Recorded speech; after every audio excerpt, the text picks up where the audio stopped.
ஐயா சிவாய் நம்ம சொல்லுங்க. ஐயா சிவாய நமகையா. சொல்லுங்க. இப்ப நடைபெற்ற பீகார் சட்டமன்ற தேர்தல்ல ஆ. ஒரு இளம் பெண், அதாவது மைதிலி தாக்கூர் சொல்லக்கூடிய 25 வயசு மதிக்கத்தக்க பெண்மணி ம். எம்எல்ஏவாய் ஜெயிச்சு வந்திருக்கிறாங்க. சரி. இது பிஜேபியில தான் நடந்திருக்கு. அங்க ஆச்சரியம். ம். இந்த மாதிரி நிகழ்வு தமிழகத்துல பிஜேபியில நிகழுமா? அது ஒரு காலமும் நடக்காதுய்யா. அங்க பூரா பயிற்சி வந்தது, பக்கவாதம் வந்தது, இது பூரா அது வச்சு ஓட்டிக்கிட்டு அதான் இருக்கிறாங்க. சொல்றோம்ல.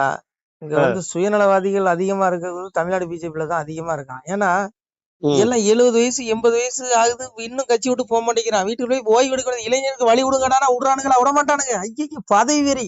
ஐயோ கவர்னர் ஆக்கிற மாட்டாங்களா? ஐயோ மீண்டும் நமக்கு எம்பி சீட்டு கொடுத்துட மாட்டாங்களா? ஐயோ நமக்கு எம்எல்ஏ சீட்டு கொடுத்துட மாட்டாங்களா?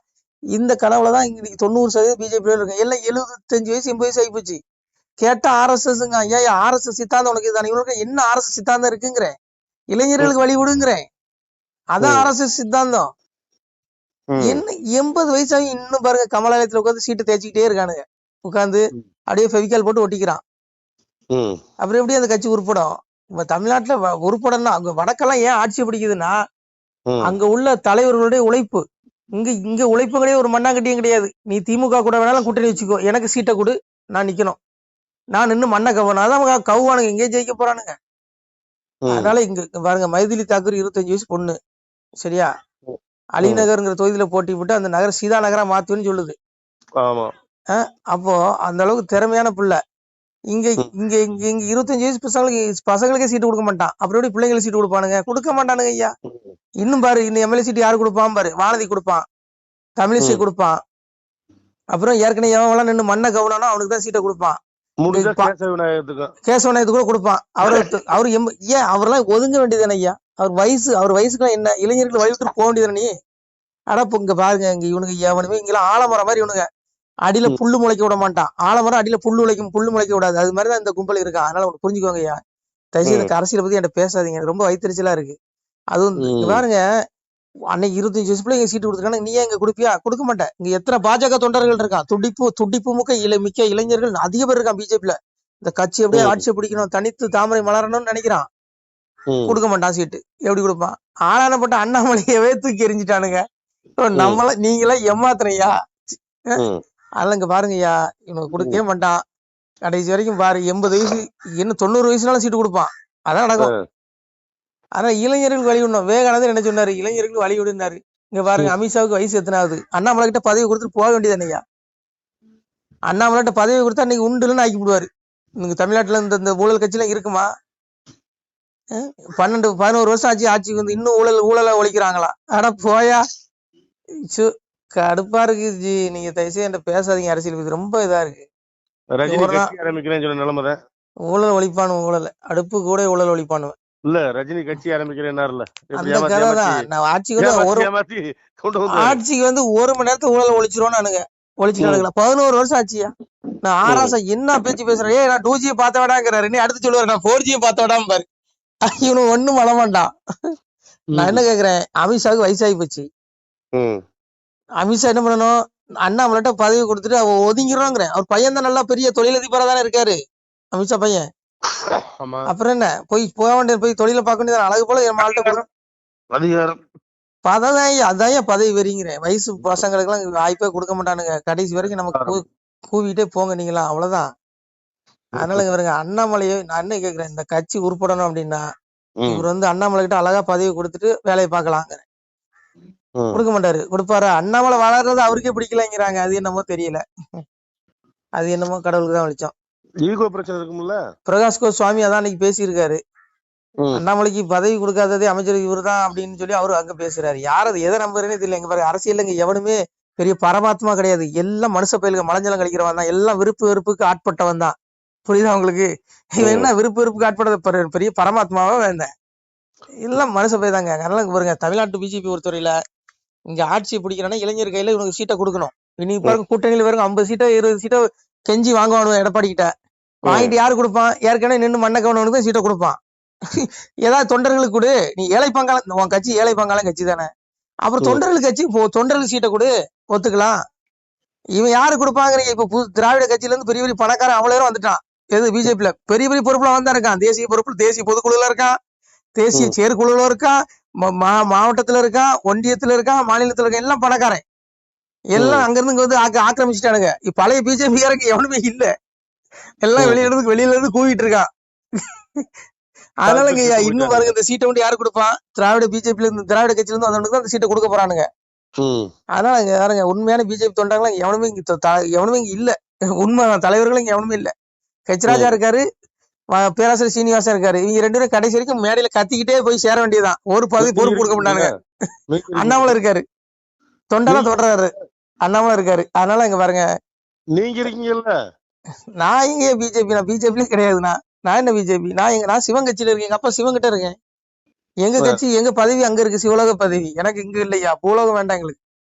ம் அது அலிநகர் அந்த பெண்மணி வந்து ஒரு தெய்வ பிள்ளை. அது சாமியை ம் சொன்னார்ல, தெய்வ மடவார் தேசமதியிலே வருவார், வையம் அறிய மாலையிட்டு வாழ்ந்திருப்பார், பார்வதியால் ஈஸ்வரியால் பரமேஸ்வரியாலும் சீர்பதியாலான சீதா தேவி முதல் கண்ணி குமரி முதல் கைலை புகழ் மாதரெல்லாம் உண்ணி ஒரு தளத்தில் கொடி மக்கள் கிளை வாழ்வுடனே வாழ்ந்திருப்பார், தாள் திறந்த மா கலியன் தன்னால் மடிந்துடுவான். அந்த கலியுகம் அப்படிதான் அழியுமா. நல்ல பிள்ளைங்கள் தெய்வ மடவார்கள் தேசமதியில வந்துருவாங்களாம், மனித பிறவி எடுத்திருக்காங்களாம். சீதா ம் தேவி முறைக்கும் பிறவி எடுத்துட்டாங்களாம். ராமர் எந்த உடல்ல இருக்கான்னு தெரியல. ஒருவேளை அண்ணாமலை ராமனா கூட இருக்கலாம். நான் தாங்க. எங்க அப்படியா? அடியா, ஆமா, எங்க எங்க கொஞ்சம் முகத்தை காட்டுங்க. நல்லா வந்து பாருங்க. அதனால ஒண்ணு புரிஞ்சுக்கோங்க, தெய்வ பிள்ளைகள் எல்லாம் தெய்வ மடவர்கள் பூமியில இறங்கி பிறந்து வருவாங்களாம். வரும்போது இந்த கலியுகம் அழியும்னு சாமி சொன்னாரு, எங்க அப்பா சிவபெருமான் சொன்னது. அதனால அந்த அந்த பிள்ளை அலிநகர்ல போட்டிட்டா அந்த அம்மா வந்து தாய் வந்து சீதா தேவியா கூட இருக்கலாம். முகத்தை பார்த்தா அப்படிதான் தெரியுது. ம் சீதையோட அவதாரமா கூட இருக்கலாம். அதுதான் சொல்லுது. நான் ம் அலிநகர சீதா நகரா மாத்துவேங்க. இது ஒரு சீதா தேவியா கூட இருக்கலாம் அந்த பிள்ளை, அந்த தாய். ம் அதனால அம்மாவுக்கு ஒரு நமஸ்காரத்தை சொல்லிக்கும். ஆமாங்க, சாமி எந்த ரூபத்துல வந்துருக்கு, தெய்வம் வந்திருக்கோங்க. ம் கலியும் அழிய போகுது. அதனால சாமி இப்போ யோகி ரூபத்துல பெருமாள் மகாவிஷ்ணு வந்துட்டாரு, மாயவர் வந்துட்டாரு பெருமாள். ம் யோகி ஆதித்யநாத் ரூபத்துல, அண்ணாமலை ரூபத்துல ஸ்ரீராமச்சந்திர மூர்த்தி கூட வந்திருக்கலாம். ஏன்னா ம் எங்க அப்பா தான் சொல்றான், முன்னுள்ள ராமர் உயிர்க்கும் மோக வடிவான உயிர்க்கும் முகச்சையுள்ள ராமர் உயிர்க்கும் இப்போ வந்த நாராயணர் எங்கும் நிறைந்தவர் தான் ஏகமயமானவர் தான் எவ்வுயிர்க்கும் எங்கள் ஐயா சிவ சிவ சிவ சிவ அரகர அரகரா. முன்னுள்ள ராமர் உயிர்க்கும் மோக வடிவான உயிர்க்கும் எல்லாம் தான் அந்த ராமருடைய அந்த ஆத்மா தான் பல உடல்ல இறங்கி வருங்கிறான். எப்படியும் வந்திருக்கலாம். அது சாமி சொன்னாலாம். இருங்க. சாமி சொல்ற பாருங்க, மோட்ச உயிர்க்கும் நரக, இருங்கய்யா, சாமி சொல்றாரு பாருங்க, மோட்ச உயிர்க்கும் நரக உயிர்க்கும் தீ நரக பாவி உயிர்க்கும் ராச உயிர்க்கும் பள்ளி வாசல் உயிர்க்கும் வைகுண்ட பதவி உயிர்க்கும் எவ்வுயிர்க்கும் எங்கள் ஐயா சிவ சிவ சிவ சிவ அரகர அரகரா. ஐயா ஒரு நிமிஷம். எல்லா உயிருக்கும் இருங்க, எல்லாம் அவர் தானே? அவர் தான் அடைக்கலாம். எல்லாமே அவர் தானே? நரகத்துக்கு போற உயிர்க்கம் வந்து அடைக்கலாம், சொர்க்கத்துல இருக்க உயிர்க்கம் வந்து அடைக்கலாம், பூலோகத்துல இருக்க உயிர்க்கம் வந்து அடைக்கலாம், 14 உலகத்துல இருக்க ஜீவராசிகள் அத்தனையும் வந்து அடைக்கலாங்கிறான். நான் ராமன் சொன்னதுக்கு முகத்தை காட்டி சொன்னீங்களே, எல்லாம் அவன் தானே, அப்புறம் ராமனா இருக்க கூடாதா? எனக்குள்ள அவர் இல்லையா? ஏங்க நீங்க ராமனோட உயர்ந்தவர்னு சொல்ல வந்தேங்க. அப்படி சொல்லுங்க. எல்லாருமே எல்லாத்துக்கும் இருக்காருன்னா அப்ப எனக்குள்ள இருக்காருல்ல. இருக்காரு ஐயா. நானும் தானே. நீங்க ராமனை விட புனிதமானவருங்க. நாங்க கிறிஸ்டியன் தான். ஏன்னா எங்க அப்பா சொல்றான் பாருங்க, ஆயர்பாடி ஊர்த நீ சாமி சொல்றான் பாருங்க, ஆயர்பாடி ஊர்த நீலே ஆயருட பட்டணத்தில் ஒரு 14,000 ஏற்ற பெண்கள் தங்கள் முன்னே மாப்பிள்ளையாய் நான் இருந்த மாய சித்தை சொல் மகனே, என்னடங்கா பெண்களுக்கு இருக்கிறேன் மாப்பிள்ளையாய். யாரு? எங்க அப்பா மாய கிருஷ்ணன் சொல்றாங்க. எல்லாத்துக்கும் நான் தான் கணவன்கிறான். ஏன்னா ஈஸ்வர சர்வ பூதானாம் ஹிருதே, முடிஞ்சு போச்சு. எல்லா உயிருக்கும் அவன் தான் அடைக்கலாம். எல்லா இதயத்திலும் அவன் தான் இருக்கான். இந்த உடலும் நான் தாங்கிறான், மண்ணும் நான் தான், விண்ணும் நான் தான், பெண்ணும் நான் தான், ஆணும் நான் தாங்கிறான். ஆனானேன் பெண்ணானேன் அடங்காத சொருவமானேங்க. எல்லாத்துக்கும் அவன் தான். இந்த உடல் நான் கிடையாது. இப்ப நான் பேசுற உடல் என்னது இல்ல, இந்த ஆத்மா என்னது, ஜீவாத்மா எனக்கு கொடுத்துருக்கான், அவ்வளவுதான். அது அழியாதது. அது அப்பாட்ட போய் சேர்க்கணும், அவ்வளவுதான். அதனால நீங்க ஸ்ரீராமச்சந்திர மூர்த்தியாவே இருந்துட்டு போங்க. அதனால எங்க அப்பா பகவான் கிருஷ்ணன் தான் அனைத்துமே சொல்றான்ல. அது வந்து இறைவனுடைய திருவிளையாடல். அதை என்ன சொல்லுவான், கொச்சைப்படுத்துவான். கிருஷ்ணன் அந்த பார்த்து 1000 பெண்ணை வச்சிருந்தான், 7000 பண்ண பாய், அப்படி கிடையாதுடா. என்னடங்கா பெண்களுக்கு இருக்கிறேன் மாப்பிள்ளைன்னா அதுக்கு அர்த்தம் என்ன? இந்த ஜீவராசிகள் அனைத்து உடலும் நாங்க. இந்த உடம்புல நம்ம எதுன்னு சொல்ல முடியுமா? கையின்னு சொல்ல முடியுமா? காலுன்னு சொல்ல முடியுமா? எதுவுமே கிடையாது. முக்குணங்கள் நம்ம பாவ கர்மம் வரைக்கும் இந்த இளவு இடத்த இந்த நாத்தம் முடிச்சு இந்த உடம்பு கொடுத்து தொலைஞ்சிட்டான். மலஞ்சலம் கழிக்கிற உடம்பு. ஐயோ, இந்த உள்ள இருக்க ஜீவாத்மா ஒளிமயமானது, அது மலஞ்சலம் கழிக்காது. அது இந்த உலகில் பற்றில மூழ்காது. நீ அதை தேடுனா அப்பாவுடைய வீடு, மோட்ச வீடு கிடைக்குங்கிறான்.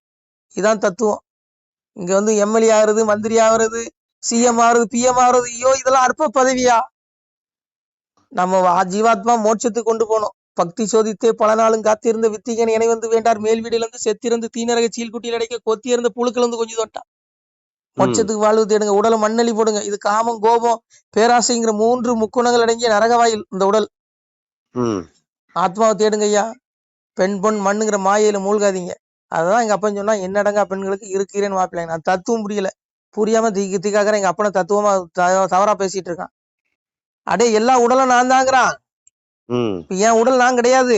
நீ பேசுற நீங்க உங்க உடல் கிடையாது. இந்த ஜீவராசி அத்தனை உடலும் என்னுடையதுங்க. இந்த உலகத்துல எத்தனை ஜீவராசிகள் பிறக்குதோ அத்தனை பிறப்பிடங்களும் நாங்கிறான்.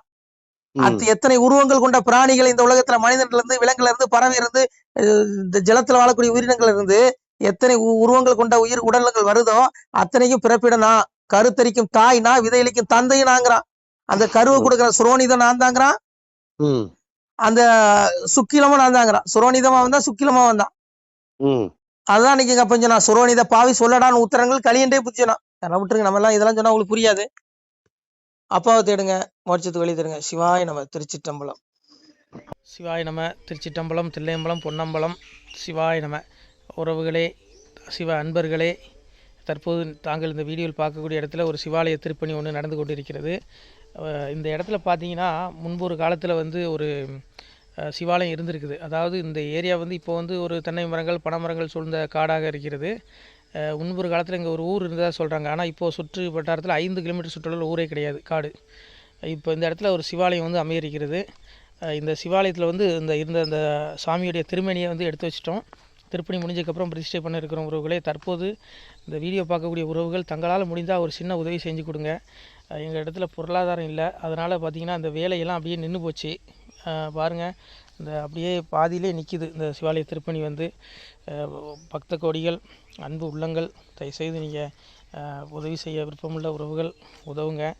உங்களுக்கு கோடி புண்ணியம் கிடைக்கும். இந்த சாமியோடைய அருள் அனுகிரகம் உங்களுக்கு கண்டிப்பாக கிடைக்கும். இது வந்து ஒரு புகழ்பெற்ற சிவாலயம் கூட சொல்லலாம். சாமியோட திருமணியை எடுத்து வச்சிட்டோம். இந்த இடத்துல பார்த்திங்கன்னா ஒரு வாசி தண்டம் இருக்குது. அந்த காலத்தில் ஒரு முனிவர் யாரோ தவம் செஞ்சுருக்காங்க. அவங்களுடைய வாசி தண்டம் அவர் திருக்கரங்களால் எழுதின ஓலைச்சுவடி கூட இன்றும் இருக்குது, இன்னும் பாதுகாக்கப்பட்டு வருது. அது கோயில் திருப்பணி முடிஞ்சதுமே அதையும் நாங்கள் அந்த வழிபாட்டுக்கு வச்சுடுவோம். இந்த சிவாலய திருப்பணி வந்து சாமி திருநாமம் வந்து முக்தீஸ்வரர் அப்படிங்கிற திருநாமத்தில் வழங்குறாரு. நெல்லை மாவட்டம் நாங்குநேரி தாலுகாவில் இந்த சிவாலயம் அமைய இருக்கிறது உறவுகளே. இந்த வீடியோ பார்க்கக்கூடியவங்க ஒரு 2 பேருக்காவது கொஞ்சம் ஷேர் பண்ணுங்கள். இந்த வீடியோ பார்க்கக்கூடிய யாராவது ஒரு சின்ன உதவி செஞ்சால் இந்த ஆலய திருப்பணி வந்து கண்டிப்பாக நாங்கள் வெற்றிகரமாக முடிச்சுடுவோம். பாருங்கள், அந்த வேலை எல்லாமே அப்படியே நிற்கிது. கல்லெல்லாம் இறக்கி போட்டிருக்கோம். இன்னும் நிறைய கற்கள் தேவைப்படுது. சுவாமியோடைய அந்த திருக்கோபுரம் பார்த்திங்கன்னா லிங்க வடிவிலே அமைக்க இருக்கிறோம். உதவுங்கள் உறவுகளே. உங்களுக்கு அப்பா சிவபெருமானுடைய அருள் நிச்சயம் கிடைக்கும். எம்பெருமான் சொல்வான், வாழுவீர் தாழ்வில்லாமல் மக்களும் கிளைகள் கொஞ்சி நாளுமே மகிழ்ச்சியை கூர்ந்து நலமுடன் வாழும்போது நீளுமே எனது செங்கோல் நீதியும் நெறிபோல் வந்து ஆளுமே உங்கள் தன்னை அன்புடன் அலையாவண்ணம். உங்களை எம்பெருமானுடைய அப்பாவுடைய திருவாசகத்தாலேயே வாழ்த்துறோம் உறவுகளே. ஆணுடன் பெண்ணும் பெற்று அதிகமாய் செல்வமாகி தானுடன் நினைவுமுற்று தர்மமும் நெறியும் கற்று வேணும்னில் காலமெல்லாம் வெள்ளியர் உடனே வாழ்ந்து போனுதல் கமலநாதன் பொற்பதம் பெற்று வாழ்வீர். அந்த ஈசனுடைய பொற்பதம் நிச்சயம் கிடைக்கும். உங்களுக்கு இகத்திலும் சுகம், பரத்திலும் சுகம். உங்களுடைய கர்ம வினைகள் மன்னிக்கப்பட்டு உங்களுக்கு நிச்சயம் மோட்ச வீடு கிடைக்கும். இகத்தில் பூரண ஆயுளுடன் நோய் நொடி இல்லாமல் வாழ்ந்து நீங்கள் பரவாழ்வும் பெறுவீர்கள் உறவுகளே. மக்களே, நீங்கள் எல்லாம் வாழ்பொன்னம் பதியிற் சென்று முக்கியமான யுகநில மதிலே தன்னால் கக்கிய பொன்கள் ஸ்வர்ணம் கைமணம் குளிர அன்னம் பொக்கிஷம் நிறைய வைத்து புகழ உண்டு இனிதாய் வாழ்வீர். இந்த இகவாழ்வும் பரவாழ்வும் உங்களுக்கு சுகப்பட அப்பன் ஈசனர்களால் வாழ்த்துகிறோம். இந்த திருப்பணிக்கு உதவி செய்ய ஒரு ஜிபே எண் சொல்கிறோம். இந்த எண்ணில் நீங்கள் உதவலாம்.